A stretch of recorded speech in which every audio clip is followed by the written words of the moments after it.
Prontinho, vamos começar mais uma aula da nossa oficina de literatura aqui na Emerge.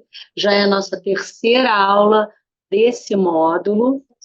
Já falamos sobre a Zora, foi a nossa aula número 1. Nossa aula número 2 foi da Maya Angelou. E hoje a gente vai começar a falar das brasileiras. Começaremos com Ruth Guimarães. E aí, como sempre, eu coloco aqui quais são os objetivos, né? Qual é o meu intuito com essa aula e o que eu gostaria que vocês saíssem daqui sabendo dela, né? Em primeiro lugar, quem foi a Ruth Guimarães?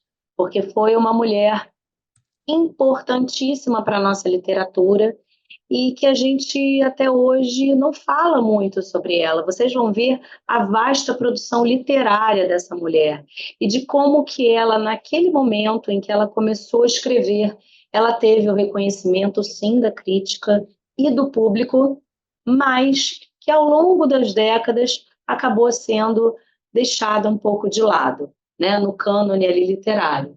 A gente vai falar também um pouquinho sobre algumas obras dela, não tem como falar de todas, porque foram cerca aí de 50 obras, é muita coisa. E vamos falar também um pouquinho sobre o contexto histórico, primeira realidade social da Ruth, o que ela passou, quais foram os momentos ali da história do Brasil que ela vivenciou e que, de uma certa forma, influenciaram na escrita dela. Eu sempre trago aqui algumas frases dos autores, algumas inseridas em livros, ou seja, nos livros de ficção, e outras que a autora ou o autor falam realmente no decorrer da vida. Essa daqui é uma clássica da Ruth Guimarães. Ela, aí é como se ela autodescreve, né? Preta, pobre, caipira e mulher. Estas sempre foram as minhas credenciais. Então, ela sempre fala, ao longo da vida dela, o orgulho que ela tinha das raízes dela, o orgulho de ser caipira, e como que esse fato de ter crescido numa fazenda, de ter convivido com as pessoas, então, né, da roça, chamadas de caipira, influenciaram na escrita dela. Bom, aqui eu coloco um pouquinho sobre a Ruth. Ela nasceu em 1920, portanto, 6 anos depois de uma outra grande escritora que a gente já estudou aqui na nossa oficina, que foi Carolina Maria de Jesus. Ela nasceu em junho de 1920, Cachoeira Paulista, São Paulo. Ela teve uma longa vida, ela faleceu há 10 anos. Escritora, jornalista, teatróloga, folclorista, tradutora, pesquisadora de cultura oral. Folclorista, vocês devem se lembrar, então, da nossa primeira escritora dessa oficina, que foi a Zora Neale Hurston. Percebam, então, que ao longo da nossa oficina, a gente vai tecendo aí essa grande colcha de retalhos e vendo quais são os elementos que fazem com que elas se aproximem e alguns que são um pouco díspares, afinal, cada pessoa teve uma trajetória de vida diferente. Mas ela, assim como a Zora, foi folclorista e uma grande pesquisadora das nossas tradições orais, das tradições indígenas, de mitos iorubais, e ela fazia questão de colocar isso nos livros dela. Ela foi professora de língua portuguesa, olha, durante 30 anos em escolas públicas em São Paulo. A Ruth Guimarães, ela acreditava muito na educação. Ela percebia que era uma das formas das pessoas realmente adquirirem cultura, e ela não pensava só na questão de ascender socialmente, né? Ela pensava na questão da intelectualidade, de como que era importante para que aquelas pessoas realmente se vissem como cidadãs e cidadãos do Brasil, se tivessem acesso ao ensino de qualidade. Talvez por isso ela ficou esses longos anos nas cadeiras escolares.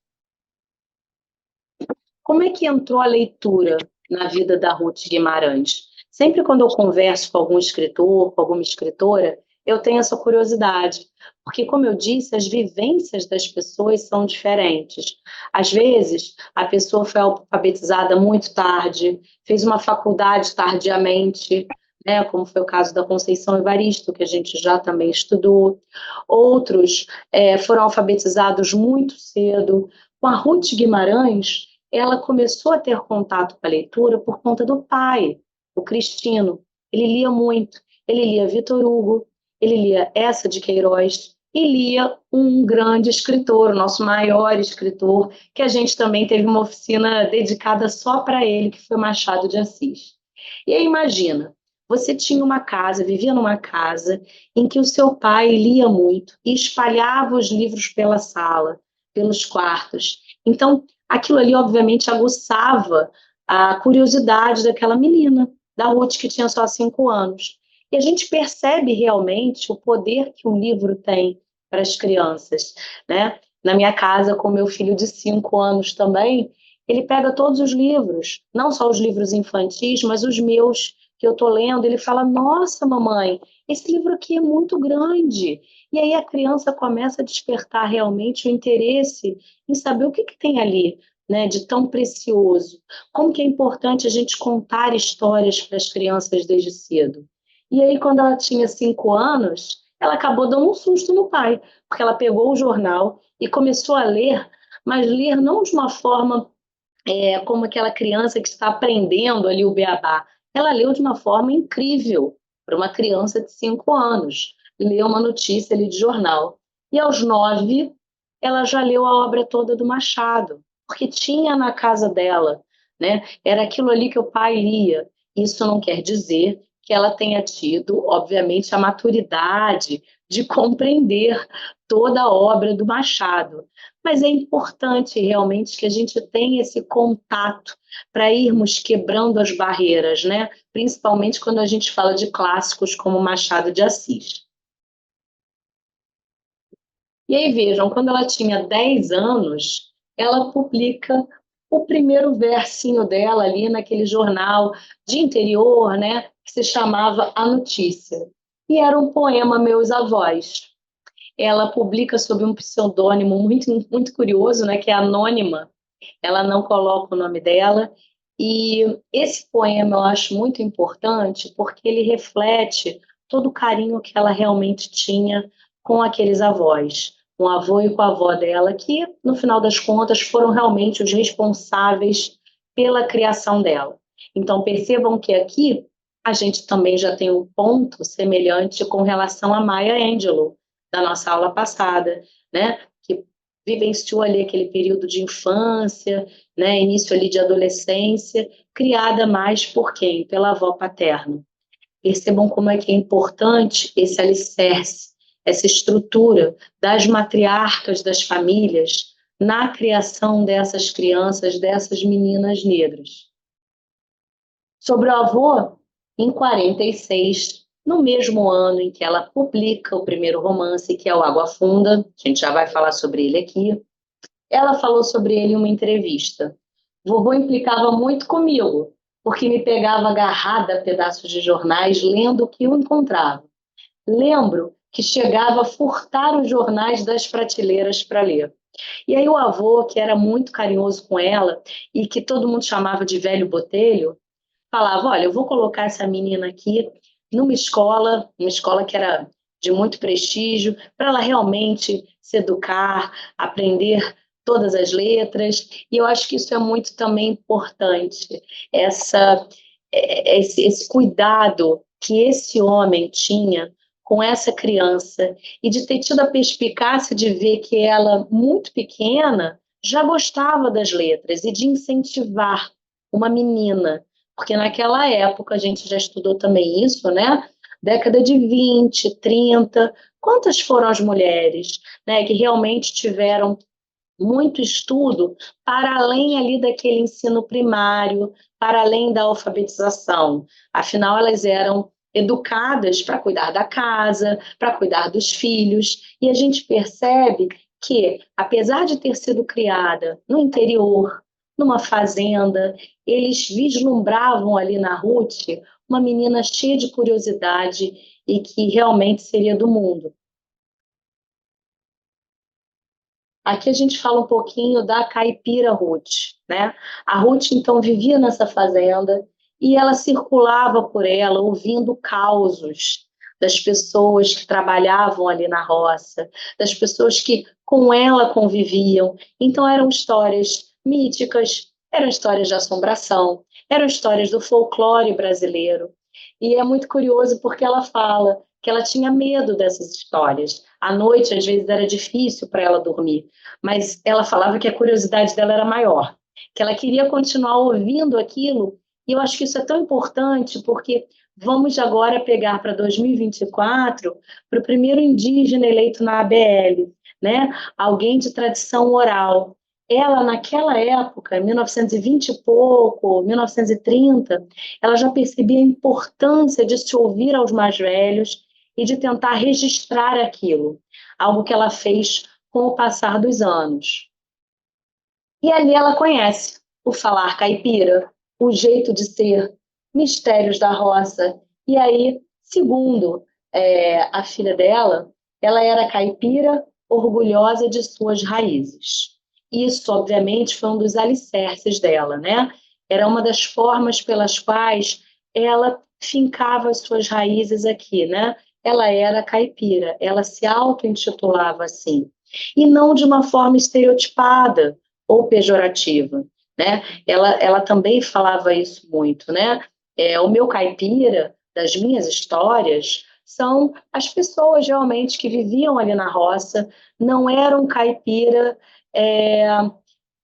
que ela falava como caricato, era a palavra que ela usava, caricato de Lobato, né? Vocês se lembram de um dos personagens de Monteiro Lobato, que era o Jeca Tatu. Ela falava, o meu caipira não era assim, né? Então, percebam como é que é importante também a gente ter acesso a livros que nos trazem uma forma diferente, né, daquele caipira da roça, né, matuto, ignorante, que anda todo descalço, igual o Jeca Tatu, né? Ela fazia totalmente diferente. Então, ela trazia para a gente uma realidade que ela vivia e que a gente, por vezes, desconhecia, porque nós estávamos habituados a ler o quê? Algo que era mais caricato e estereotipado. Bom, a gente vai agora para a década de 30. A década de 30 teve um grande impacto na vida da Ruth e na vida da família da Ruth. Na década de 30, logo em 1930, o que acontece no Brasil? A gente tem a ditadura Vargas, né? Vargas ascende ao poder. E com essa ascensão de Vargas ao poder, o que acontece? A nossa Constituição, que era de 1891, a primeira Constituição republicana que a gente tinha, cai. Ele fecha o Congresso, extingue partidos políticos, governa por meio de decretos-leis, né? Alguns que a gente tem até hoje, né? De década de 30. E nesses estados, ele acaba depondo governadores e instaurando ali governos provisórios, que eram governados por pessoas da confiança dele. Um pouquinho tempo depois, 1932, a gente tem essa Revolução Constitucionalista. Ela durou poucos meses, foram 4 meses, mais ou menos, dessa Revolução. E ela teve um impacto na vida da Ruth, porque o avô, o velho Botelho, ficou com muito medo, principalmente depois de um episódio que aconteceu ali no Vale do Paraíba, perto de onde eles moravam, né? Teve um bombardeio, bombardearam uma ponte que dava acesso ao local, e ele falou, não, vamos embora. Pegou a família, ou seja, a mulher, os netos, todo mundo, e levou para São Paulo. Falou, não dá para a gente ficar aqui. Levou, inclusive, inquilinos dele. Então, ele pensou em todo mundo e falou, a gente não pode ficar aqui. E a Ruth, ela participava ali do grupo escolar, e uma das tarefas dela era passar manteiga numa carroça de pães que ficavam ali para distribuir para os soldados. Então, ela teve contato realmente com esse fato histórico de muito perto, até o momento em que ela é levada para São Paulo, para o Brás, para ficar ali durante aqueles 4 meses, fora realmente daquela zona de bombardeio, Vale do Paraíba. E aí, durante esse período em São Paulo, a Ruth não estudou, as escolas estavam fechadas durante esses meses, só que, apesar de não ter estudado de uma forma tradicional, né, nas cadeiras escolares, ela estuda porque ela começa a ouvir as pessoas que moravam ali naquela região, e que era, obviamente, muito diferente daquelas com as quais ela tinha contato no interior. E isso, para ela, foi uma forma de estudo. Ela fala, eu estava, entre aspas, de férias da escola formal, mas eu estava aprendendo ali com aquelas pessoas.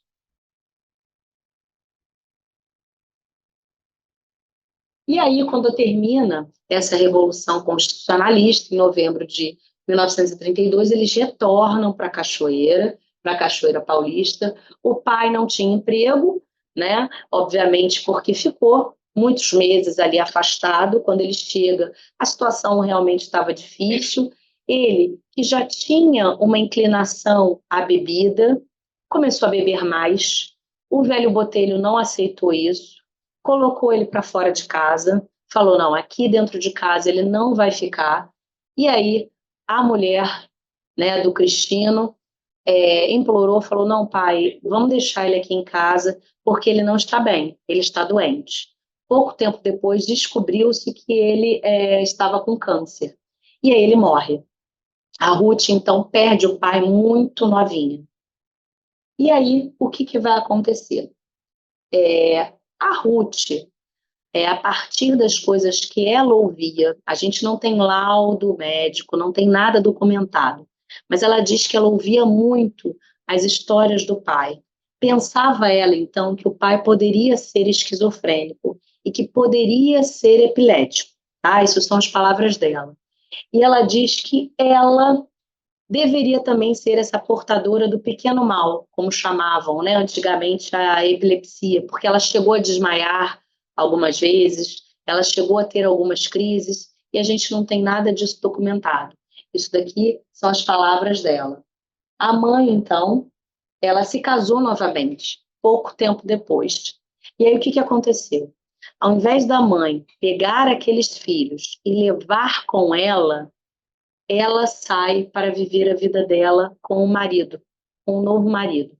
O velho Botelho vira e fala: deixa as crianças aqui, deixa elas aqui que eu vou cuidar delas, eu e a minha mulher. E aí ela vai para viver a vida dela, as crianças ficam na fazenda, e isso vai fazer diferença porque a Ruth vai continuar convivendo com os irmãos, né? Aquela mulher que perdeu o marido novo e que está recomeçando a vida, acaba tendo um outro filho, né, que morre pouco tempo depois, e a Ruth, com 15 anos, participa de um programa de calouros. A mãe, que nem estava perto dela nessa situação, já que a Ruth estava com os avós, se revolta, não gosta. Podem imaginar, né, o que era naquela década, né, uma mulher participar de programas de rádio, né? Isso aconteceu com a Elza Soares também, né? Muito tempo depois.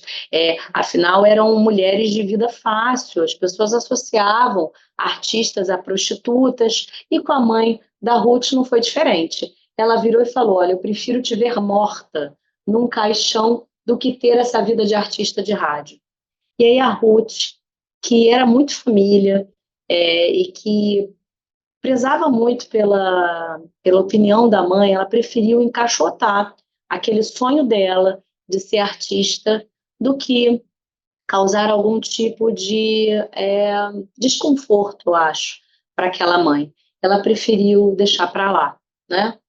E aí, olha só que interessante isso.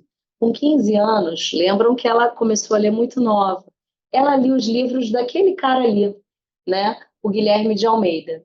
Ele foi um poeta, foi advogado, enfim, membro da Academia Brasileira de Letras. Ela colocava eles debaixo do travesseiro e ela falava, namorava, amava, suspirava, tudo em termos guilherminos.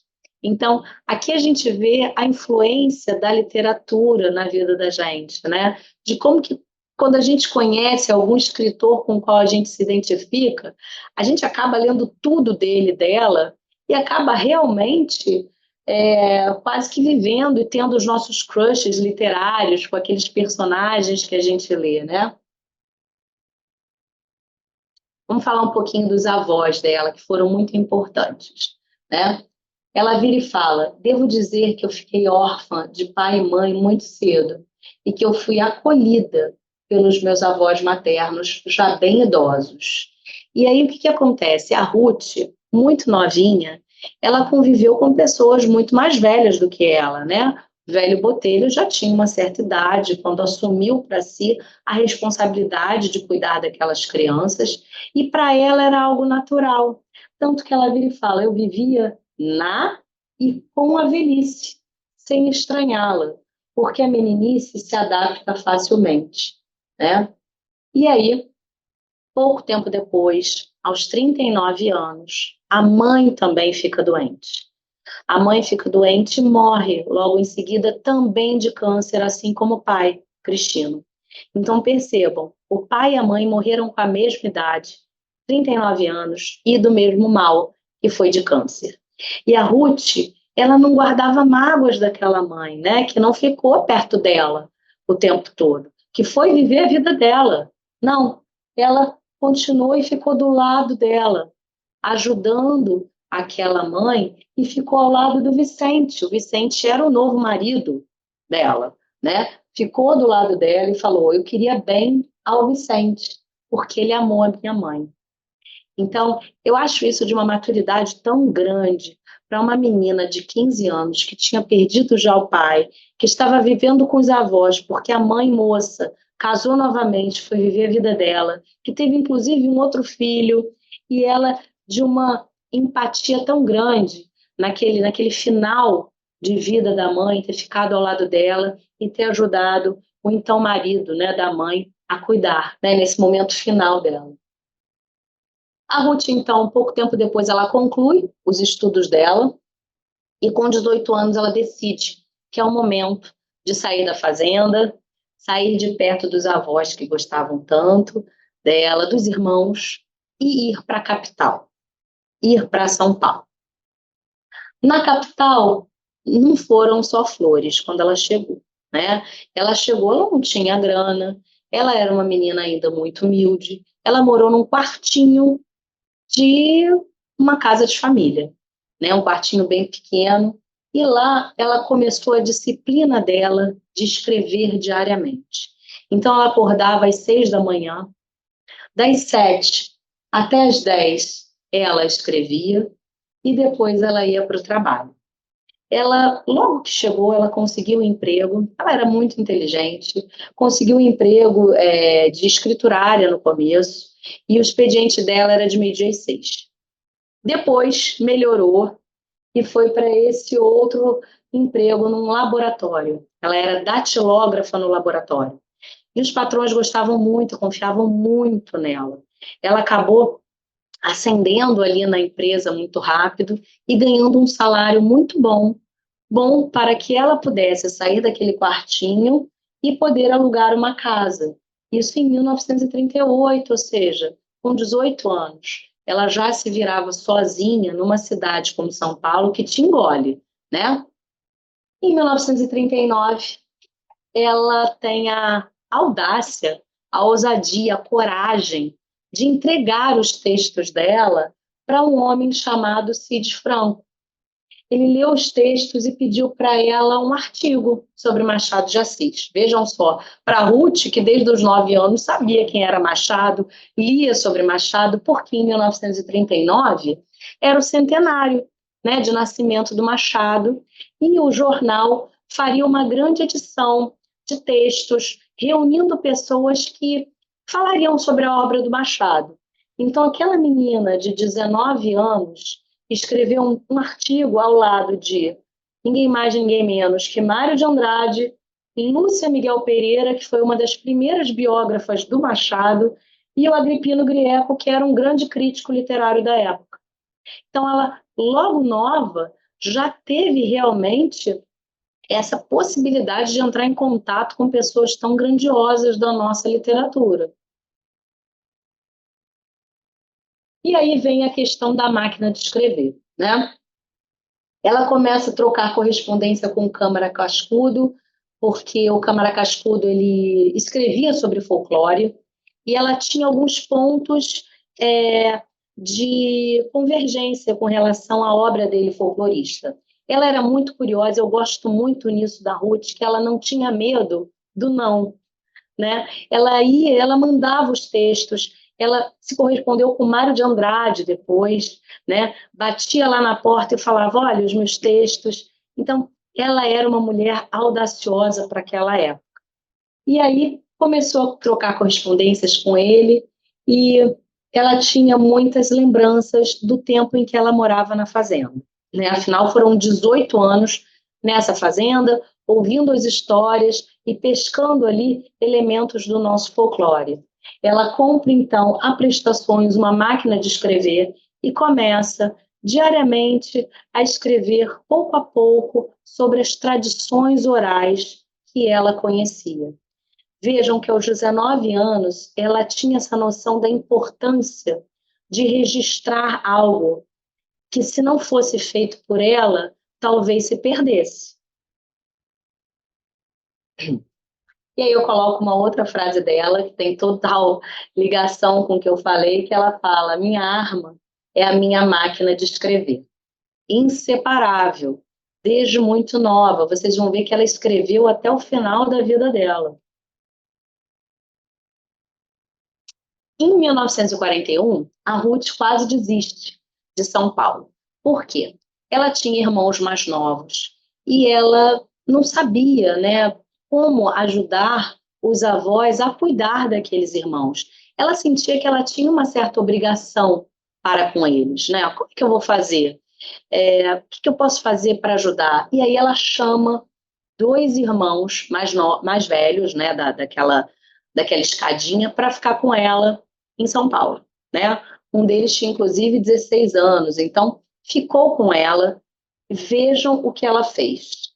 Ela inscreve a irmã Norinha para um concurso que ia ter, o primeiro concurso para escriturários desse IPASE, que hoje nem tem mais esse órgão. E o que ela sabe? Ela sabe, na véspera, que não poderiam ser inscritos menores de 18 anos. Ela fala, caramba, como é que eu vou fazer? Porque a Norinha tinha 16.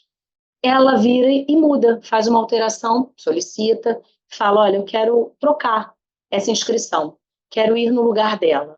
Ela vai e essa mulher ainda passa em primeiro lugar, né?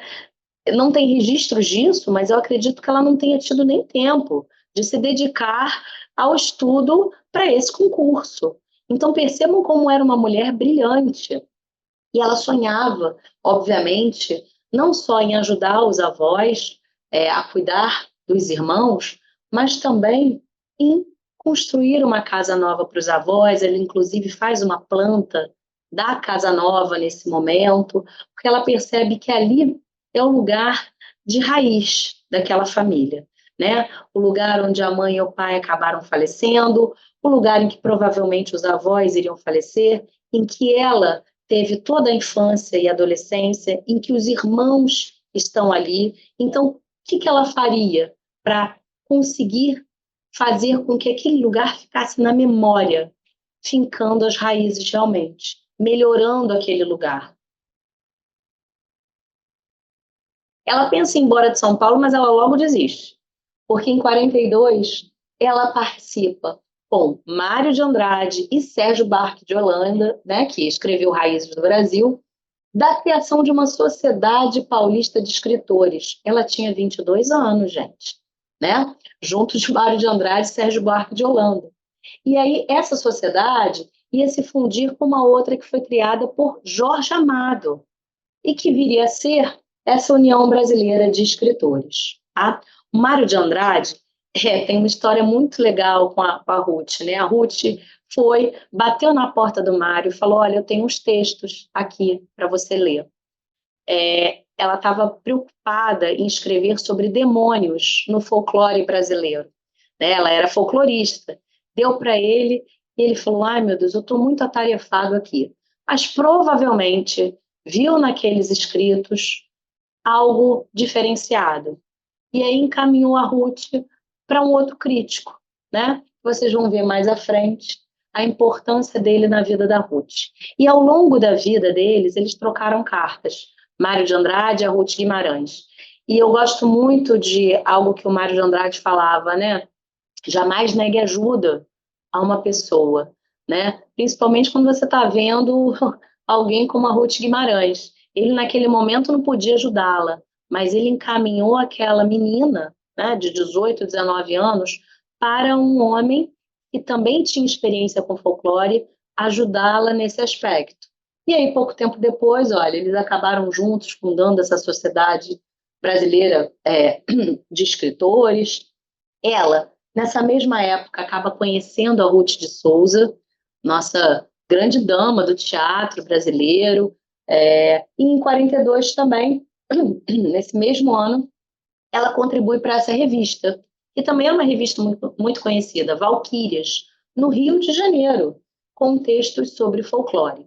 Então a Ruth vai ganhando o nome dela naquele cenário ali de pessoas extremamente intelectuais como folclorista, né? Que era algo também que a gente não tinha muito naquela época, né?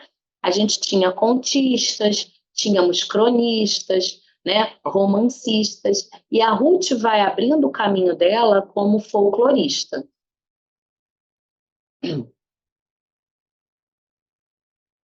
Nesse momento aí, eu gosto muito de falar também. A Ruth era uma mulher muito estudiosa, ela gostava de estudar, mas ela gostava de ambientes quietos e silenciosos. Numa casa em que tinha muitas crianças, em que a gente tinha um pai com problemas de bebida, né? Avô e avó mais idosos, ela largava tudo e ela ia estudar no cemitério, porque ela falava, lá é quieto, ninguém incomoda. Então percebam como aquela menina, né, que desde cedo ouvia os causos, ouvia os contos, os folclores da região, não tinha medo das então ditas assombrações, né? Ela ficava confortável naquele lugar.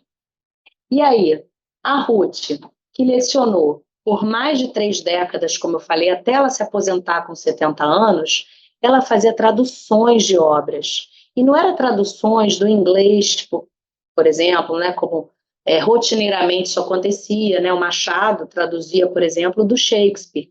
Ela traduzia francês, italiano, latim e grego também. Então, percebam como que essa mulher era intelectual.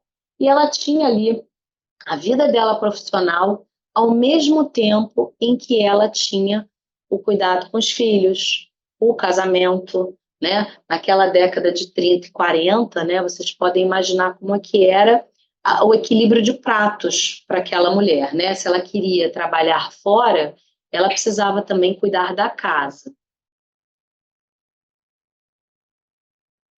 A maternidade para Ruth foi uma coisa muito especial. A maternidade veio antes, inclusive, da publicação do Água Funda, veio antes do ingresso na faculdade de letras. Então, ela acabou deixando um pouco de lado aquele sonho que ela tinha de ser escritora, porque ela queria ser mãe. Em nenhum momento ela viu aquilo ali, o maternar, como um fardo. Ela teve 9 filhos, né, com o marido dela. Algo que naquela época também era mais rotineiro, né, que mulheres tivessem mais filhos no casamento. E desses 9 filhos, 3 eram pessoas com deficiência, que na época, né, se vocês forem ler alguns textos da Ruth ou de filhos da Ruth, vocês vão ver que vai estar a palavra, eram excepcionais, né, porque era como se chamava na época. Né? A gente precisa fazer a leitura já dos tempos atuais.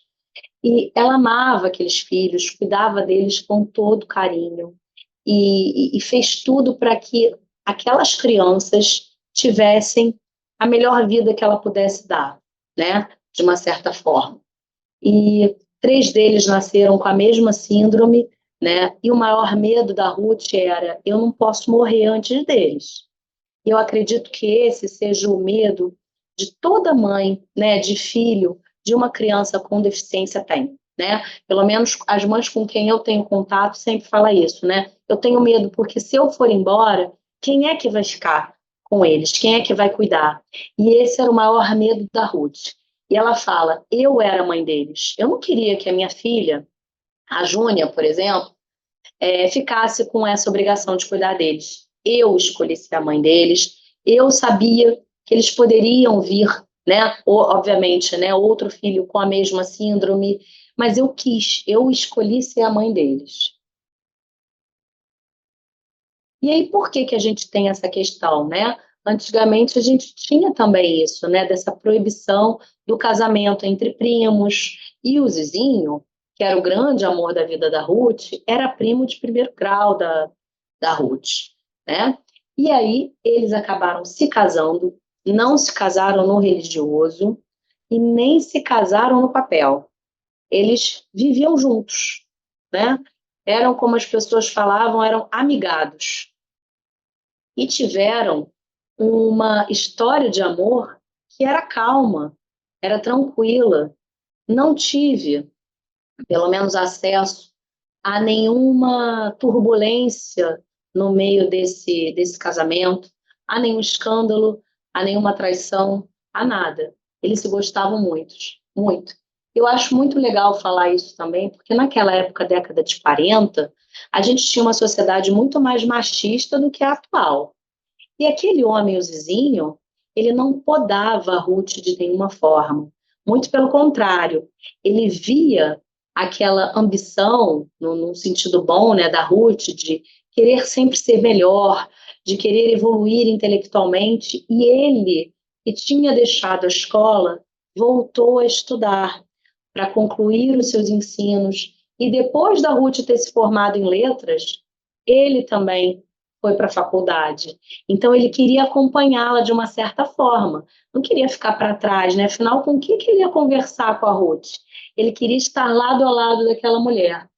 E o que era legal também era isso: não havia trabalho que era para a mulher ou para o homem naquela casa. Então, por diversos momentos, quem ficava em casa era o Zizinho. Quem ia para a rua trabalhar era a Ruth, e vice-versa. E aquelas crianças cresciam nesse ambiente, num ambiente que não tinha diferença de quem ganhava o dinheiro fora e quem fazia as coisas dentro. Tudo era trabalho, tudo era dividido. Isso não quer dizer que o Zizinho era muito tranquilo. Ele era machista, era ciumento, com a Ruth, mas ele compreendia como deveria ser uma dinâmica naquela casa para as coisas funcionarem muito melhor. Bom, vamos ver aqui o que. Água Funda. Água Funda foi o grande divisor de águas na carreira literária da Ruth. Como vocês viram, a Ruth publicou pela primeira vez aos 10 anos de idade o poema.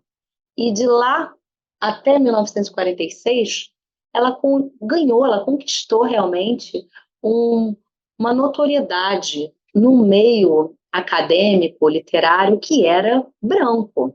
Mário de Andrade, Agripino Greco, dentre outros, ela estava numa roda ali de pessoas brancas intelectuais. E ela lança, em 1946, o Água Funda. Mas como é que ela lançou esse Água Funda? Como é que chegou esse romance, né? Ele estava na gaveta desde 1940. Ela tinha escrito a primeira página do Água Funda, amassou, fez uma bolinha de papel, jogou no lixo. Tempo depois, meia hora depois, ela foi lá, pegou de volta e escreveu tudo de uma vez só. E aí ela se encontrou com aquele crítico literário que o Mário de Andrade recomendou. Ele não se interessou tanto pela obra de folclore da Ruth, que naquela época, como eu falei, estava trabalhando com os demônios na mitologia, mas ele falou: você não tem um romance, não? Por que você não escreve um romance? Ela falou: eu tenho um romance, está guardado. Quando ele leu, ele falou: eu não tenho o que tirar desse romance, eu não tenho o que acrescentar. Isso aqui está maravilhoso, tem que ser publicado. Mesmo com o aval de um grande crítico literário, eles levaram o livro para uma editora e ele passou pelo crivo de outros críticos, se não me engano, de no mínimo 4 ou 5, que deram nota 9, no mínimo, para aquela escrita. E aí ele foi publicado. Quando ele foi publicado, ele foi sucesso de crítica, afinal os críticos, né, já tinham lido aquele livro e aprovado para publicação, mas também de público, porque ele se esgotou em meses. Naquela época, né, sem redes sociais, sem internet, só com jornais de papel para divulgar, né, só com revistas, aquilo ali foi um grande feito. Ela fez alguns lançamentos dos livros, um deles foi em conjunto com a Lígia Fagundes Telles, que relançava uma obra, e com Guimarães Rosa, autor de Sagarana. Água Funda, para vocês terem uma ideia, chegou antes de Sagarana, meses antes.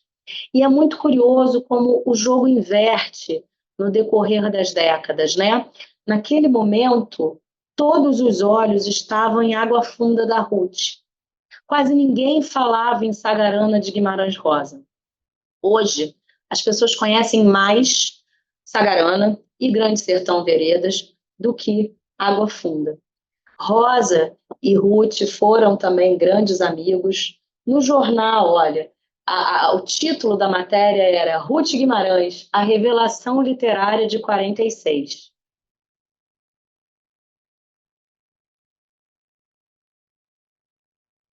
Essa daqui é uma outra questão que eu acho importante falar, essa de reuniões da Baurel. Era um lugar em que esses literatos se reuniam. Se a gente tinha na época do Machado a Rua do Ouvidor, em que passavam-se as pessoas, você podia ver, né, os escritores conversando e trocando ideias. Na época da Ruth, em São Paulo, a gente tinha uma drogaria em que esses literatos iam para trocar figurinhas. E dentre esses literatos estava a menina Ruth, porque todos eram mais velhos do que ela. Não tinha mulher também. Era só a Ruth no meio desses caras que já eram figurões da literatura. E isso foi muito importante para ela, porque ali ela teve contato com esse cara, como eu falei, o Queiroz, que foi quem levou o Água Funda para a publicação. Ele provocou a Ruth, falou que a Ruth tinha que escrever diariamente. Ela falava, eu faço isso, eu já tenho romance. E aí acabou desbancando aquele cara quando ela entregou para ele uma sacola com o manuscrito de Água Funda, com uma das páginas toda dobrada, porque ela tinha jogado na lixeira, né? Alguns críticos na época, inclusive, compararam o Água Funda ao Macunaíma, do Mário de Andrade, amigo da Ruth. Essa daí é uma das fotos que a gente tem, né, do lançamento que a Ruth fez em conjunto com o Rosa, né, os dois juntos. E aqui eu acho muito bonita, né, a forma pela qual o Guimarães tratava a Ruth, né, com todo carinho, com todo zelo e com admiração, né? Como que a gente, eu acho muito legal a gente ver os autógrafos, né, as dedicatórias, né? Essa daqui foi a dedicatória para a Ruth do Grande Sertão Veredas. E é muito curioso a gente perceber como as coisas mudam ao longo da história. Naquela época, o Guimarães Rosa era considerado um cara com uma escrita muito difícil e inacessível. Ainda hoje é considerada difícil, mas ele caiu nas garras do cult, né? É cult a gente falar que gosta do Guimarães Rosa. E a gente não fala isso da Ruth Guimarães, que lançou um livro mais aclamado do que o dele na mesma época e que hoje acabou sendo esquecido de uma certa forma. Eu queria falar um pouquinho do Água Funda, porque foi o primeiro romance da Ruth, o primeiro e único que foi publicado. Depois vocês vão ver que a gente teve outro, tá? E de como que ele foi importante para mudar até a literatura naquela época.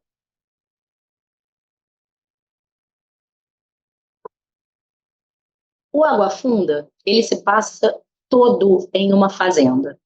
Nessa fazenda Olhos d'Água, que seria aí esse lugar entre o sul de Minas, no Vale do Paraíba. A Ruth traz para a gente uma questão muito importante, o tempo.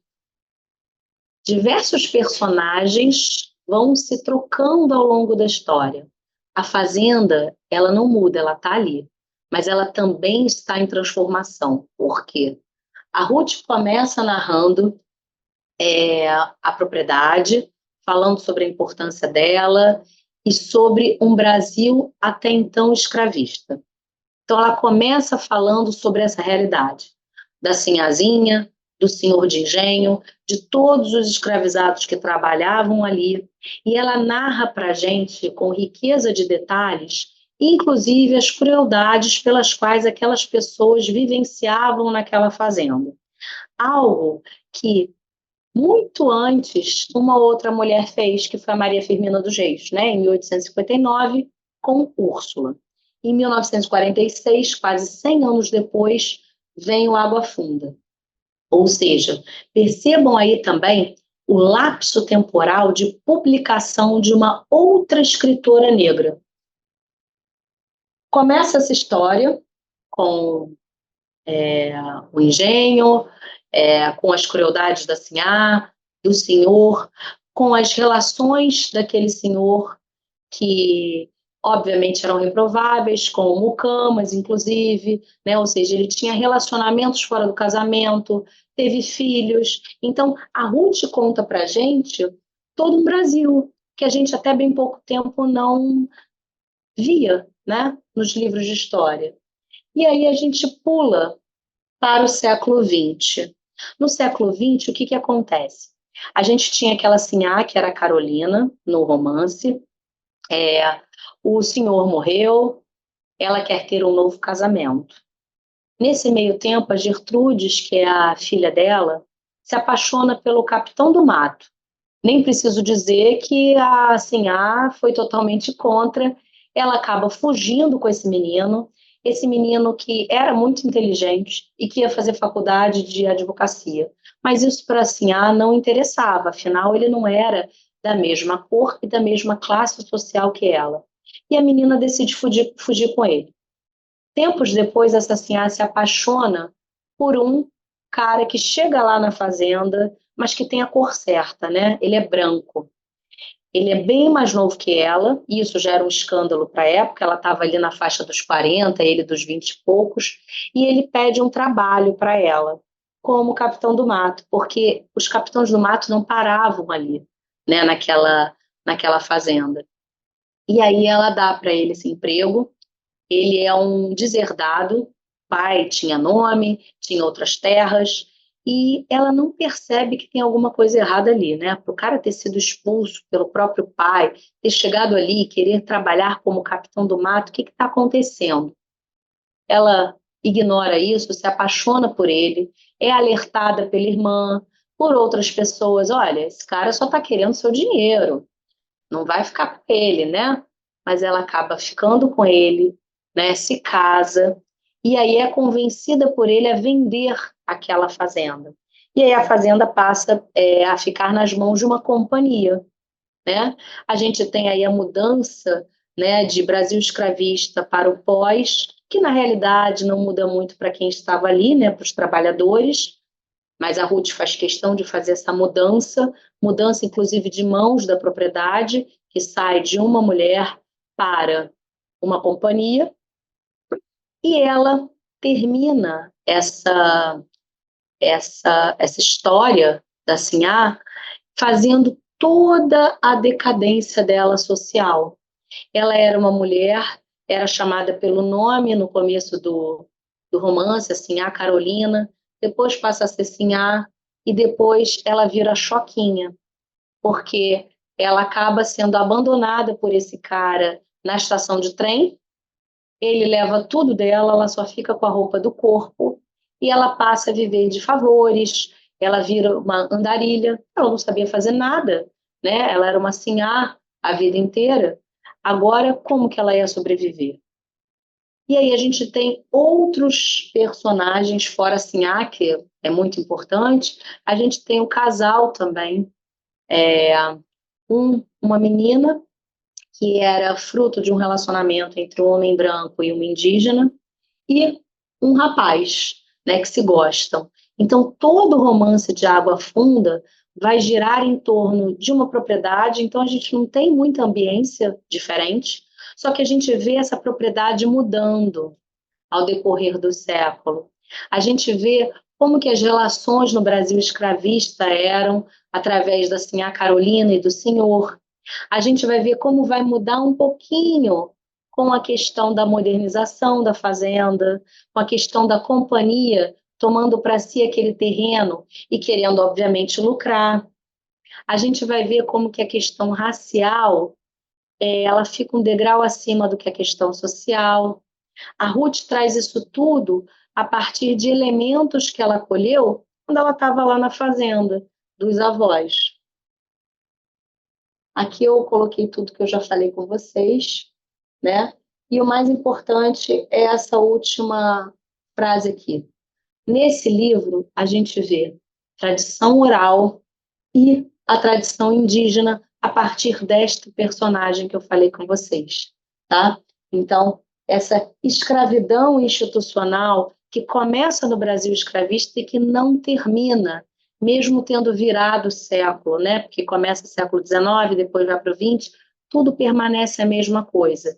O que vai mudar é a realidade das personagens que estão ali, principalmente da Carolina. E passa a ser, inclusive, chamada por um nome de Choquinha, porque ela passou a andar, inclusive, curvada, né? Então, a gente vê a mudança da personagem, que ela perdeu o status dela, de sinhá para ser uma pessoa andarilha, né? A viver nas ruas, sem saber nem o que fazer. Bom, aí o que acontece?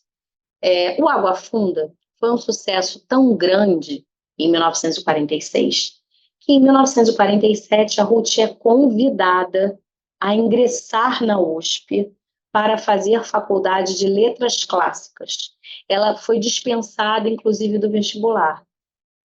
Naquela época, a Ruth foi uma das primeiras mulheres negras a ingressar na USP e fazer a faculdade.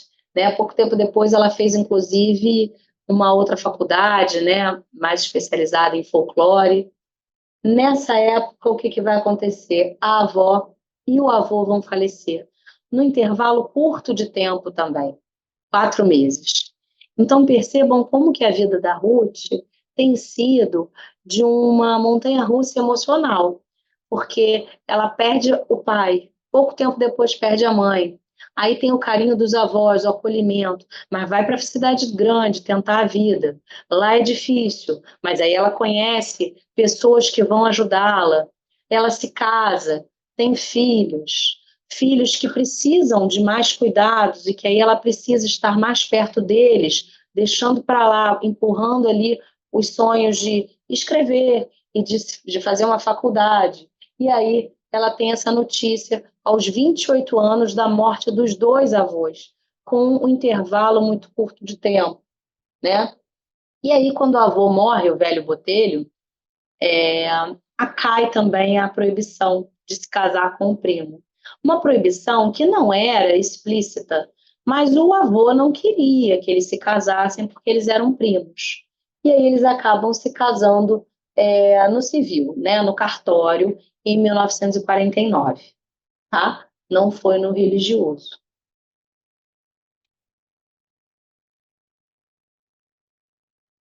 Eu acho que é importante a gente falar isso também, olha. A Ruth, ela não parou de trabalhar com escrita desde que ela publicou Água Funda.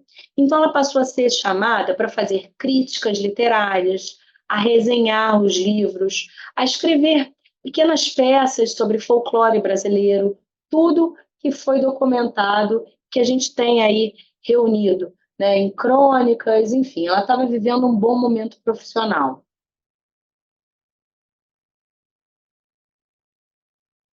No período em que ela estava na faculdade de letras, não foi fácil. Ela precisava estudar, precisava trabalhar e à noite ainda ela se dedicou a fazer um curso de artes dramáticas. Lembram que a mãe dela tinha, de certa forma, censurado ela aos 15 anos? Pois bem, décadas depois ela volta. Afinal, os sonhos não envelhecem, né? Então ela vai lá e ela quer aprender essas artes dramáticas. Em 50 nasce uma das filhas, ela vai publicar aquele livro ali, Os Filhos do Medo, que é sobre folclore, né? E ela fala, o nosso caboclo é filho do medo. Ela vai registrar ali naquele livro, de 1950, vários causos que ela ouvia na década de 30 e 40, quando ela estava na fazenda. Então, percebam que a gente tem uma escritora com a preocupação de registrar, de documentar, assim como a Zora fez com o nosso a Cossola, né? Ela quis registrar a história dele em livro. A Ruth também entendia que essas tradições que a gente tem orais, se a gente não registrar, elas vão se perder, porque os mais velhos vão morrendo e se não vai passando de geração em geração, a gente perde.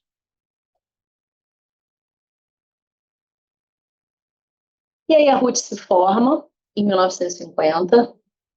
Em 1951, ela já tem o nome consolidado como folclorista. E aí ela participa desse primeiro Congresso Nacional de Folclore no Rio, já grávida do segundo filho, do Rubem.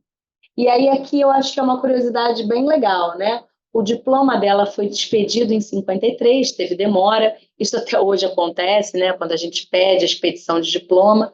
Só que aí a gente vê que, na verdade, ela nasceu no dia 12 e não no dia 13 de junho, como a gente vê em várias informações por aí, né? E aí ela começa a dar aulas. O marido dela, então, retoma os estudos em 54 e, apesar da Ruth ser formada pela USP, ser uma grande folclorista, reconhecida, renomada, ela era uma mulher muito simples, ela tinha hábitos simples. Isso causava certo espanto para as pessoas na época. Como que aquela mulher e o marido andavam descalços pela praça, passeando em Cachoeira Paulista? Ela levava as crianças para dar aula dentro de um cesto de vime, e as crianças acabavam adormecendo na aula, né? Isso daqui não é nem para romantizar, né, a questão da maternidade com o trabalho. É a questão de ver como aquela mulher amava as duas coisas. Ela queria estar em sala de aula, ela queria dar aulas e ela queria ficar perto daquelas crianças, né? E ela era de uma simplicidade tão absurda que ela poderia levar as crianças num carrinho, por exemplo, né? Mas ela levava as crianças numa cesta. Talvez também por ter elementos ali de tradição que ela via, né, na fazenda, né, de coisas que ela escutava, né, desse jeito caipira que ela tão falava, né, algo que não saía dela. Acredito que tenha sido também um pouco disso. E aí aqui eu também acho legal falar, eles frequentavam todos os lugares, eles falavam com todas as pessoas, desde uma pessoa que estava pedindo dinheiro na rua, até o médico da cidade, advogado da cidade. A Ruth não fazia distinção de classe social, de gênero ou de raça. E aí, obviamente, mais uma etapa difícil na vida da Ruth, né? Ela estava tão bem, mas aí vem a vida, né? E aí, se a gente for citar Guimarães Rosa, amigo dela, né? O que ela quer da gente é coragem. Então, o que que vai vir? Em 59, o Zizinho contrai tuberculose. E naquela época era uma doença muito difícil de ser tratada, né? E a Ruth, muito corajosa e muito forte que ela foi, ela disse: eu não vou internar o Zizinho num sanatório. Tinham diversos sanatórios, inclusive conceituados, para cuidar das pessoas nesse momento. E ela falou: não, eu vou cuidar dele em casa, ele vai ficar com a família dele. E assim ela fez. Nesse meio tempo, ainda nasce uma criança, em 1960, que é a Rovana, que é uma das crianças que precisavam de mais cuidados, né? Porque era uma criança que nasceu com uma das síndromes de Alport, e entre 61 e 63, ela acabou tendo que se desdobrar para sustentar aquela família, né? O Zizinho não tinha condições de trabalhar, ela tinha crianças, né? Tinha a Rovena que precisava de mais cuidados, também médicos, inclusive, e ela, com a cara dela e a coragem, como sempre, mais uma vez ela vai lá e bate na editora Cultrix e pede, pergunta: vocês não estão precisando, não? De ninguém para fazer algum trabalho? E aí o editor falou: nossa, Ruth, parece que você adivinhou. Eu ia até falar, entrar em contato com você. Eu estou precisando de alguém para fazer os textos X, Y, Z. Você quer?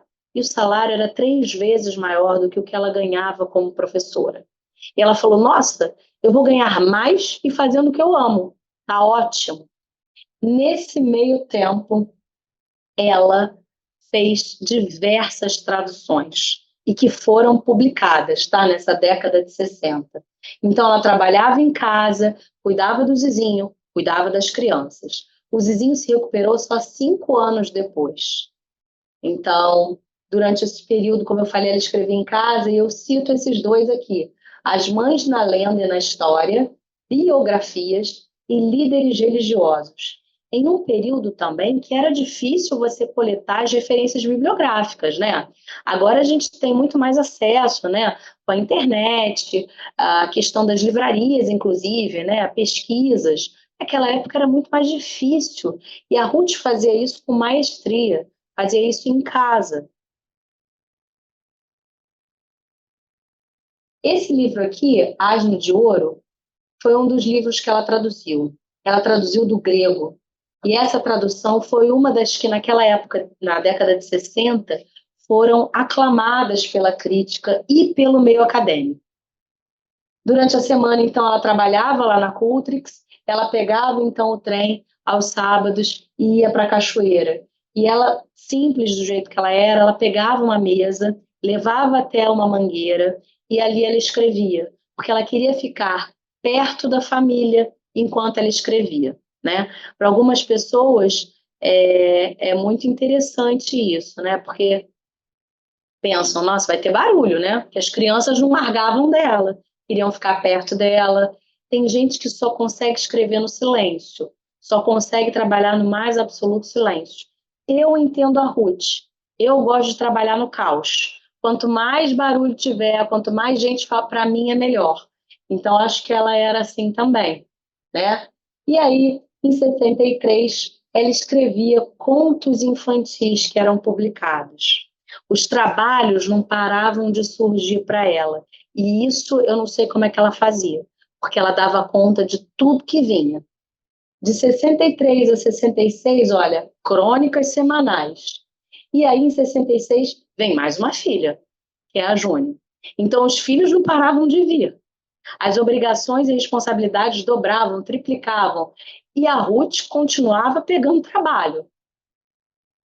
E em nenhum momento dessa trajetória dela profissional, pelo menos eu não encontrei nenhuma crítica desfavorável ao trabalho dela.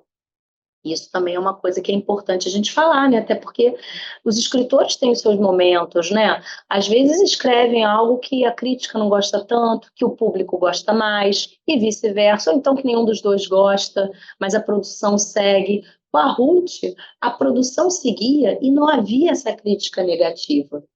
Em 69, ela recebe esse troféu Piraquara, que era concedido a pessoas, né, intelectuais que estimulavam, incentivavam a cultura. Em 70, a filha dela, Marta, sai de casa e ela não volta. Ela foi encontrada morta. A Marta, ela já tinha feito isso uma vez anterior. Ela era mais uma adolescente assim rebelde, saía, fugia de casa. A mãe não queria aceitar, a mãe e o pai aceitar o namoro com um rapaz que era mais velho. E aí, num dos episódios, ela acaba encontrando uma garrucha do pai, né? Que tinha, obviamente, eles viviam na fazenda, tinha para se proteger, né? Guardada, ela pega aquela garrucha, dá um tiro e a gente não sabe se foi um tiro proposital ou então se realmente ela desconhecia o manuseio e acabou atirando em si mesma. E ela não conta nada para ninguém. A Marta, ela deita e a mãe percebe que ela tá, gente, está tremendo, o que está acontecendo com ela? Quando vem, ela tinha, né, uma marca ali de bala, ela é levada ao hospital e, felizmente, ela se salva, né? O pai ficou com ela, a mãe ficou com ela, só que tempos depois, um novo episódio acontece e aí, nesse, ela é encontrada morta, né? No mesmo ano, o Zizinho cursa as letras. Em 72, mais um filho morre. Então, a Ruth, ela acaba tendo que vivenciar o luto, né, de uma forma muito cruel. O luto veio na vida dela muito cedo, né, com os pais, mãe e pai, né, com os avós, infelizmente é o curso da vida, né, a gente espera que os nossos avós vão embora antes, mas os filhos a gente não espera. Então, ela acabou vendo isso. E nesse meio tempo, nessa turbulência toda, ela ainda consegue ter uma estabilidade emocional para continuar publicando. Afinal, ela tinha um contrato com a Cultrix, né? Ela não podia deixar de fazer isso. E ela publica esse dicionário, em 72, um dicionário de mitologia grega, que foi referência durante anos, inclusive, de pesquisa na USP, né? No mesmo ano, ela publica Lendas e Fábulas do Brasil. E aí a gente já vai para a década de 80, de 90, ela segue publicando, por exemplo, esse que foi muito famoso, que é o Contos de uma Cidadezinha.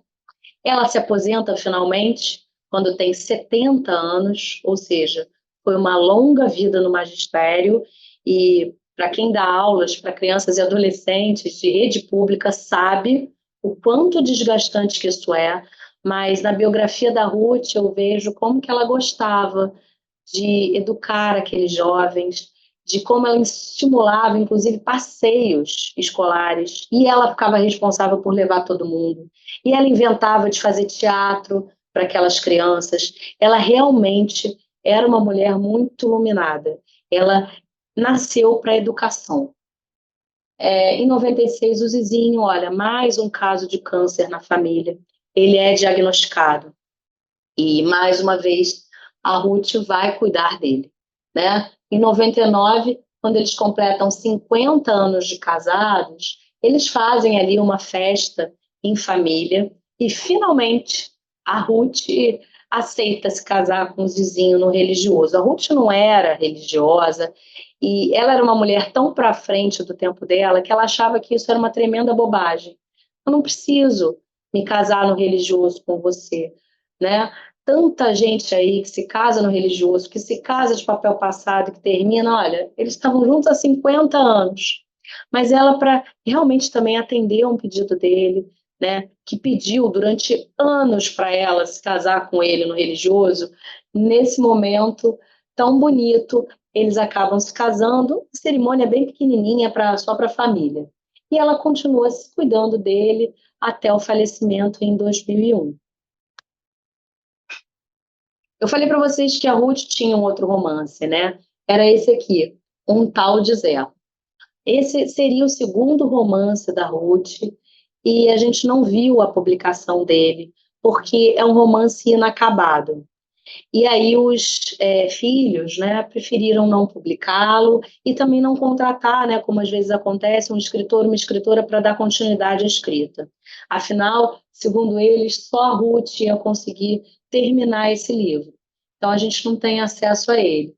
Em 2004, ela começa a organizar um livro com 150 contos e causos sobre o Pedro Malazarte. Finalmente, em 2008, ela ingressa numa academia de letras paulista e ela recebe 34 dos 37 votos válidos, né? E a Lígia Fagundes Telles, por exemplo, já espantada, finalmente, Ruth, você chegou aqui na academia, né? E esse finalmente a gente sabe, né, como é que é essa trajetória difícil. A gente falou sobre a ABL em outros momentos, como que a gente ainda não tem uma mulher negra na ABL, como a dona Conceição Evaristo, né, não foi eleita e que deveria estar lá, como que é difícil essa trajetória para mulheres negras, como a Ruth, que tinha uma vasta obra, né, reconhecida aí por todos os escritores e escritoras de renome, e ela não para de escrever. Ela, que agora ocupava a cadeira 22 da Academia de Letras Paulista, segue publicando. Olha, esse eu acho muito interessante. Ela ia lançar uma coleção de contos, né? Histórias da Onça e Histórias de Jabuti foram publicados e ainda faltariam outras histórias de coelho, papagaio, macaco, bicharada e curupira. Só que aí, infelizmente, a editora que detinha, né, os direitos autorais, enfim, ela fechou. Isso foi no ano de 2008. Ainda bem que em 2020, a Faro Editorial, que é a mesma escritora que lançou o livro O Homem que Odiava Machado de Assis, do José Almeida Júnior, com a primeira capa do Machado de Assis retratado como um homem negro, pega aquela coleção que a Ruth tinha vontade de lançar e lança em três, na verdade, né? Contos Negros, que é esse daqui, Contos do Céu e da Terra e Contos Índios. Então ela muda também, né, o nome das obras. Talvez também para chamar mais atenção das pessoas, né? Porque por vezes você pode ler e pensar, histórias de macaco, de papagaio, é só para criança. E não é. São diversos contos extremamente interessantes, né? Realmente no formato de folclore, né? Popular, que trazem para a gente sempre uma mensagem no final. Em 2010, a Rovana falece, já com 30 e poucos anos, né? E a Ruth, ela dá um suspiro, sabe, de alívio, até que ela fala. Ela fala, graças a Deus, sabe, que ela viveu bem, essa minha filha, com tudo que ela podia viver, realmente. E ela lutou até o final, a Rovena, né, com aparelhos, enfim. Só que a Ruth conseguiu cumprir o legado que ela falava. Eles faleceram antes de mim, tá tudo certo no momento deles. Ela permaneceu na sua casa sozinha. E não era porque os filhos não queriam ficar com ela, não. Né? Era porque ela acreditava que aquela casa era a casa dela. Né? Aquela casa tinha memórias daqueles filhos que já tinham partido, do pai que já tinha ido, do vizinho que já tinha ido também, dos avós. Então, ela queria ficar naquela casa. Né? E ela cumpriu os compromissos dela até 2013, né? Pouco antes de falecer. Em 2014, olha, quase completando 94 anos, a Ruth Guimarães falece.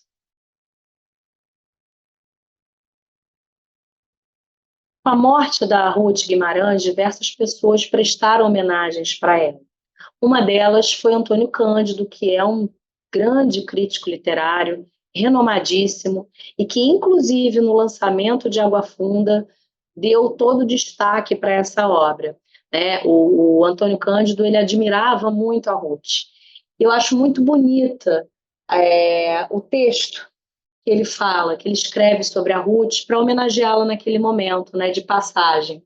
Com a morte da Ruth, a vida cultural do Brasil perde uma das suas grandes damas, o que ela de fato era, no sentido pleno das palavras. A capacidade intelectual e fidelidade à vocação juntavam uma distinção rara, realçada pela serena reserva. Nem sempre os escritores são, como pessoa, tão relevantes quanto os seus textos. De Ruth Guimarães pode-se dizer que era. E aí, eu deixo aqui um trecho de Água Funda, né? A gente passa nessa vida como canoa em água funda. Passa. A água bolia um pouco e depois não fica mais nada, né? Esse foi o clássico da vida da Ruth, foi Água Funda, mas eu acredito que seja importante a gente conhecer as outras obras dela, né, que tratam mais de folclore, de tradição oral, que é tão importante a gente deixar vivo, né? Essa tradição oral que a gente tende a diminuir, a pensar que é menos significativa do que os trabalhos de intelectuais em academia, em universidades, em pesquisas. Né? Esse trabalho de campo que a Ruth fez, porque era um trabalho de campo, desde nova, né? Ouvindo as pessoas, se preocupando em ouvir e registrar, assim como a Zora fez. Né? A Zora fez também isso com Cossola, deixou Cossola falar e simplesmente se preocupou em registrar. Isso foi o que ela fez. E a partir do momento em que ela comprou aquela máquina de escrever e começou a registrar de pouco em pouco, todos os dias aquilo, isso foi de algo relevantíssimo para a gente agora. Que agora a gente tem mais de 40 livros dela sobre lendas, sobre mitos, sobre caboclo, sobre o caipira. e como que é importante a gente ler os livros que não estereotipam esses personagens, né? Que trazem para a gente um caboclo, um caipira, muito diferente daquele matuto que a gente está acostumado a ler, né? No Monteiro Lobato. E aí vocês já sabem também todas as ressalvas que eu tenho a esse escritor, mas dito especificamente desse do Jeca Tatu, né? E como que a Ruth foi uma mulher incrível, que assim como a Maria Firmina, ela teve o reconhecimento dela na época dela. Acho que depois parece que foi igual água funda, né? Foi passando e que pouca gente agora lê o livro. Ele vai ser uma das leituras obrigatórias em 2025, em alguns vestibulares, o Água Funda. Eu acredito que isso seja importante, a gente resgatar a Ruth. Assim como foi com a Firmina, foi com a Ruth, foi com a Carolina também, né? Que morreu também, né? Não no estado que deveria ter morrido, né? Com todo o reconhecimento, com uma situação financeira muito melhor que deveria ter sido. Então, como que o Estado, como que o Brasil é, acolhe essas mulheres escritoras? Porque essas mulheres escritoras negras começaram, enfrentaram diversas dificuldades, eram a favor da educação, lutaram, batalharam para chegarem lá, e ainda assim, no final, não tiveram tanto reconhecimento como as nossas escritoras brancas, né, na Academia Brasileira de Letras, Clarice Lispector, Lígia Fagundes Telles, né, que são incríveis, mas que a gente sabe a diferença que a crítica dá, o público dá, e muito mais importante, né, as instituições dão. Então, por isso que eu comecei falando, né, da importância da eleição e da nomeação do Krenak à ABL. A gente pode mudar isso agora, não tem como a gente mudar o que foi, mas tem como a gente mudar agora com inúmeras escritoras e escritores negros que a gente tem agora, indígenas na atualidade, né? E é isso. A gente termina hoje a aula de Ruth Guimarães com essa reflexão dela e com aquela que ela fala que a minha arma é a máquina de escrever, né? O que é isso? Minha arma é a educação, é seguir escrevendo, educando. E a gente pode fazer diferença. E é por isso que, mais uma vez, eu parabenizo a Emerge, né? Na figura da desembargadora Ana, do Luiz, que estão fazendo um trabalho incrível aqui com essas oficinas de literatura. Vocês não sabem o peso que é isso para a sociedade, para ter uma instituição da Emerge se preocupando com a literatura, em trazer essas mulheres para cá, para todo mundo conhecer, né? Bom, falei demais, quero agora ouvir vocês. Eu gosto quando a gente tem esse momento de troca. Vamos falar um pouquinho, então, sobre a Ruth? Achei legal a dedicatória do Paraguai, falar 40 dias.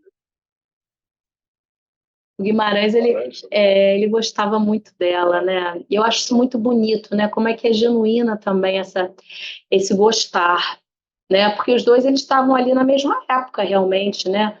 Escrevendo e publicando os livros. E de como que a Ruth ela foi realmente benquista e aceita ali por toda aquela sociedade literária, né? Desafiando todas as convenções também, né? Alguém tem alguma pergunta aqui? Ou no online?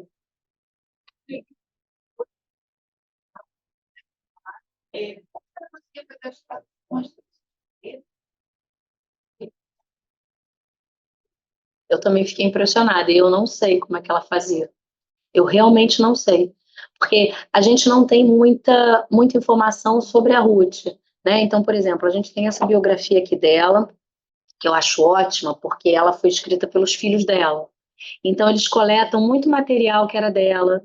Então, as cartas, por exemplo, a que eu passei aí, né, do Guimarães Rosa, dedicatória, tudo vem daqui, né? Mas como que ela fazia, eu não sei. Da mesma forma, como é que o Machado fazia, né? Como que a gente não tem, eu não sei como que ela começou a ler, porque a ler, para fazer a tradução, ela precisa saber, né? Então, como que ela estudou grego, como que ela estudou italiano, que ela fazia a tradução, e latim, que ela dava aula, né? Latim eu já acho mais tranquilo, porque naquela época as pessoas aprendiam, né, nas escolas.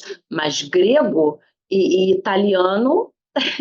Eu posso estar errada, desconfio que como a Ruth pegou realmente essa transição, né, do pré e do pós-abolição, e vieram os imigrantes, ela estava lá no Brás, ela estava no interior, ela pode ter convivido com pessoas de outras nacionalidades, inclusive italiano. Agora, grego, eu realmente... Eram pessoas que estudavam muito, estudavam. Ela começa a ler com 5 anos de idade, de jornal, depois cai na mão dela, lê. O Machado de Assis, quando morreu, estava aprendendo grego. Sim, sim. O dia dela tinha quantas horas? Porque... Tá vendo? A Ruth é o clássico exemplo do equilibrando pratos, né? É isso. Ela era fantástica, né? Crônica semanal de tal assunto, crônica infantil, vem o folclore, ela não parava. E nisso, 9 filhos. Eu né? cidade de levar, você fica, né? Ah, é. Ela era inteligentíssima. Ela era brilhante.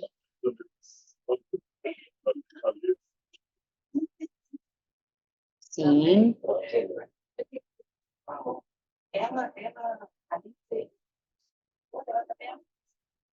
Sim. ela soube lidar com vários filhos. Eu acho muito legal porque os filhos dela, quando escrevem, eles falam: a gente não está falando que a nossa mãe era santa e era maravilhosa. Ela tinha os seus defeitos, até porque ela não queria ser perfeita. Mas eles falam uma coisa que eu fiquei arrepiada. Eles falam: eu não me lembro da minha mãe com raiva. Né? Porque ela podia ter raiva e amargura de muitas coisas pelas quais ela vivenciou. Gente, ela perdeu uma filha que foi morta, né? Foi encontrada morta. Ela perdeu filhos muito nova, né? Então ela podia ser uma pessoa ressentida e amargurada, mas era uma pessoa... ela era uma pessoa que só tinha amor, que dava amor para as crianças da escola pública. Inclusive tem um episódio que ela encontra, para você ver como é que ela acolhia todo mundo, né? Ela encontra uma moça que estava em situação de rua, num estado péssimo já, que as pessoas falavam que estava beirando a loucura. Ela pega aquela adolescente, né, a filha dessa moça, ela fala para os vizinhos: olha, vamos ficar com ela, vamos, né, acolhê-la. A menina, olha, dava um trabalho danado, e a Ruth foi tentando até que ela colocou a menina numa escola meio que interna, né, um colégio interno. E a moça agradece a Ruth até hoje, porque ela falou: você mudou a minha vida. Se eu continuasse naquela vida, porque ela fazia às vezes as coisas para desafiá-la, ia no mercadinho e roubava alguma coisa, e fazia, porque era uma forma daquela menina também chamar atenção, né? De ter um amor. E a Ruth, ao invés de desistir ou de largar de mão, pegou, botou essa moça para ter os estudos, né? Ela era realmente incrível. É uma mãe, né? Mãe.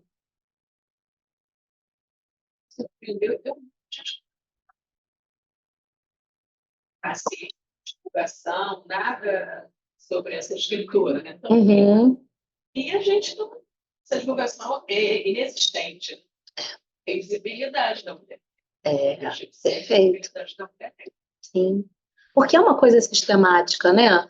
Não é uma coincidência. Se a gente estudou na nossa última oficina a Maria Firmina e a Carolina, e agora estuda a Ruth, não é coincidência. Não é mesmo. Não, não é. Muito. Por que ela então foi reconhecida naquela época, né?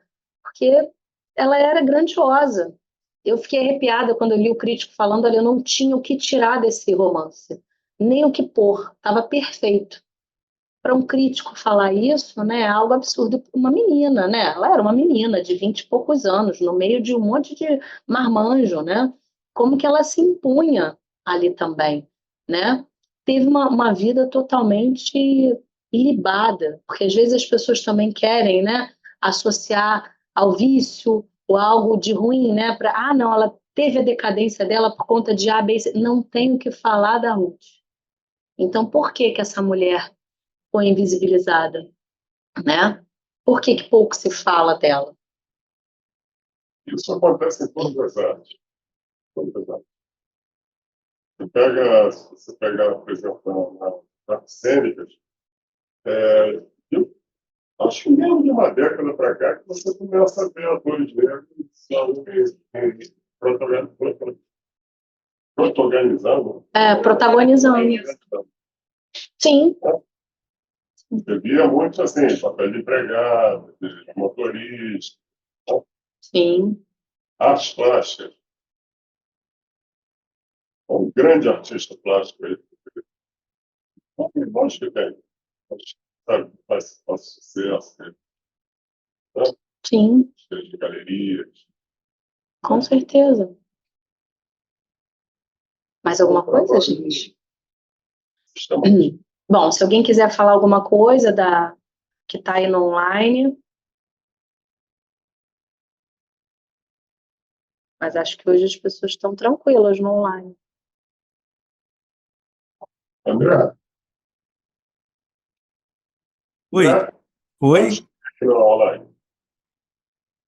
Oi, não tem agora, tirando a gente, tem em torno de 14 pessoas. Já falei aqui, já convidei o pessoal que quiser perguntar. Sim, eu falo, gente, a Ruth Guimarães seria uma aula que todo mundo deveria vir, sabe? Porque é a menos conhecida daqui. É a que eu fico assim sempre chocada com isso, né? Como que a gente precisa ter realmente interesse na nossa literatura, sabe? Porque vocês vão ver como que vai ser bem diferente na aula que vem, que a gente vai falar da Eliana. A Eliana Alves Cruz é uma mulher negra contemporânea. E todo mundo, bom, pelo menos assim, muita gente conhece a Eliana, ainda bem, né? Que essas coisas estão mudando. A Eliana está com um programa na televisão sobre literatura, participa das feiras literárias, né? E aí a gente precisa fazer realmente esse movimento de conhecermos essas escritoras, né? Para não deixarmos morrer essa antiga, porque é memória, e a memória a gente tem que passar para filho, para neto, porque senão vai ficando. E de manter a Eliana e a Jarid Arraes, que vai ser a última, né, que são as duas da nossa época. Senão vai acontecer o que aconteceu com a Maria Firmina, com a Carolina, com a Ruth, né? Todo mundo vai conhecê-las agora. E aí depois, né? Enfim. Professora, desculpa, professora. A Jussara está pedindo a palavra e acho que ela quer fazer uma pergunta. Pode falar. Oi, professora, bom dia para todos. Não, na realidade, não é uma pergunta, é só uma contestação, comprovação do que a senhora já falou. E acho que já falaram também sobre essa questão da invisibilidade da Ruth, o quanto ela foi importante. Ela era uma negra que participou da Academia Brasileira de Letras lá de São Paulo, teve muitas obras e falava tantas línguas, como a senhora mesmo falou, como ela aprendeu tantas línguas. Então, assim, era acima da média daquele período, principalmente por ser negra. E eu me pergunto, o que aconteceu? O que aconteceu? Por que não se fala dela? Por que as escolas não falam dela? O que aconteceu com essa invisibilidade com uma pessoa tão brilhante como ela era? E morreu há pouco tempo. A gente não está falando de uma pessoa que morreu tão jovem. Morreu agora, sabe? Logo agora. Então, isso me chamou a atenção. Essa inteligência dela, a exposição dela naquela época, que foi reconhecida, essa fortaleza. Eu sou mãe de uma criança e são 9, eu falei, nossa, 9 filhos, e conseguiu escrever, né, naquele turbilhão todo, com mãe, filha, avós, papagaio, enfim, família toda, e ser brilhante. Então, uma pessoa dessa não poderia ter se apagado, não assim, se apagado completamente, mas estar tão invisível como é. Esse é o meu comentário que eu queria fazer. Ela é muito maravilhosa, Ruth.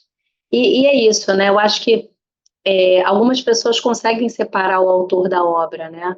Mas é muito maravilhoso quando a gente conhece o autor e vê como eles são, às vezes, mais incríveis até do que o que eles escrevem, né?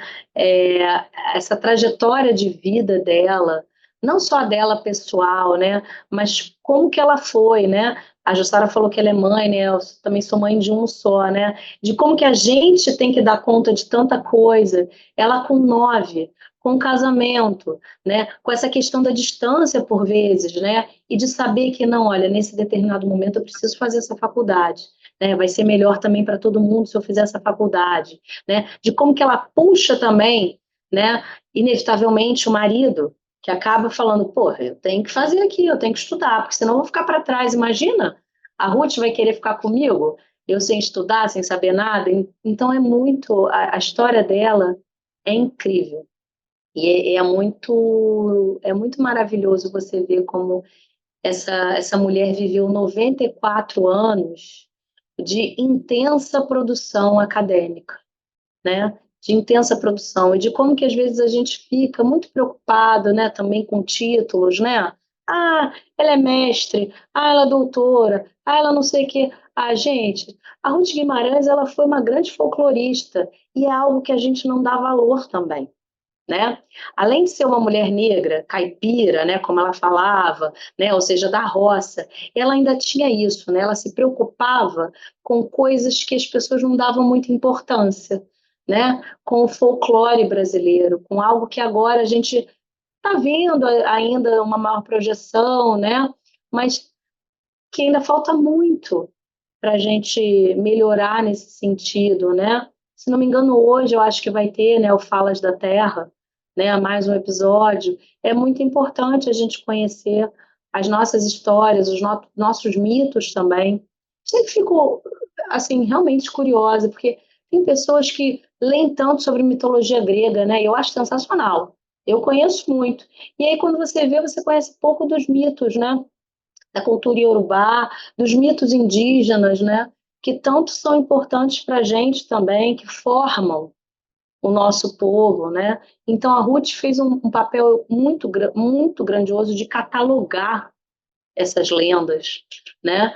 E eu acho que a gente precisa também ter uma atenção das editoras em relançar também as obras dela, né? Para que elas não fiquem perdidas também. Eu também queria falar.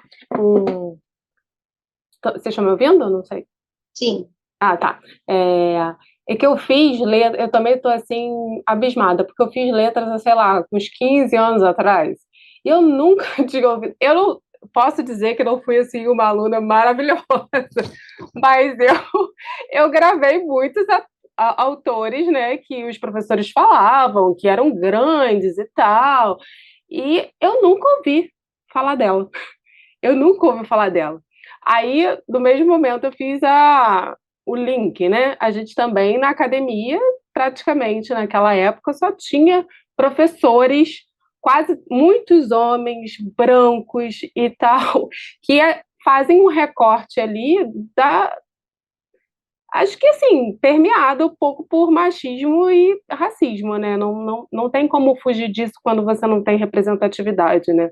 E aí você me lembrou da outra aula que você falou da Zora, que quem tornou a tratar da Zora na academia foi a Alice Walker, que era professora universitária. Eu falei assim, nossa, olha só como essas coisas estão totalmente ligadas à questão de representatividade em lugares assim e de resgate de pessoas que foram grandes, mas esquecidas por certos preconceitos, né?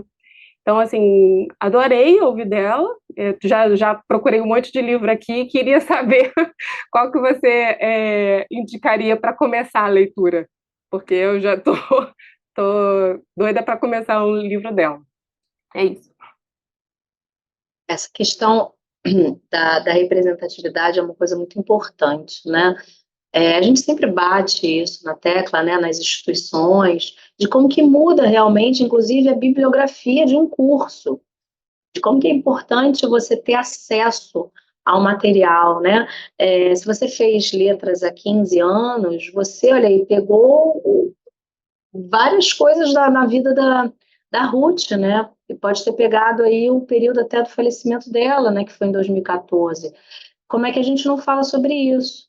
O Água Funda, para mim, é o romance de referência, né? Então, Eu sugiro esse, ele está agora com a editora 34, que tem inclusive um prefácio muito legal. Eu acho que ela traz o prefácio do Antônio Cândido, se não me engano. Então vale a pena, né? Esse daqui é excelente, o Contos Negros, porque são vários continhos e que a gente acaba tirando sempre uma moral da história no final.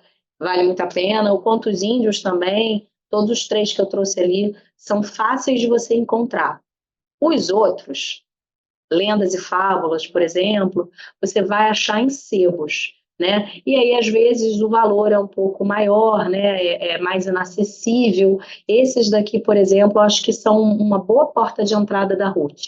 O Água Funda é indispensável.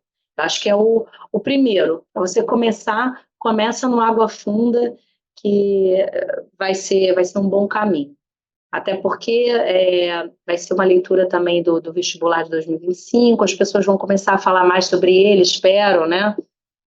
A gente vai ter mais rodas de leitura. Esse ano tem 10 anos que a Ruth faleceu. Espero que falem sobre isso, né, em algum momento. E espero que vocês passem a Ruth para frente, né? Porque essa possibilidade de ter uma oficina, né, de 2 horas só sobre a Ruth, de saber tanto da vida dela, tem um porquê, né? De passar para frente. E é isso. Tem mais alguém que quer falar?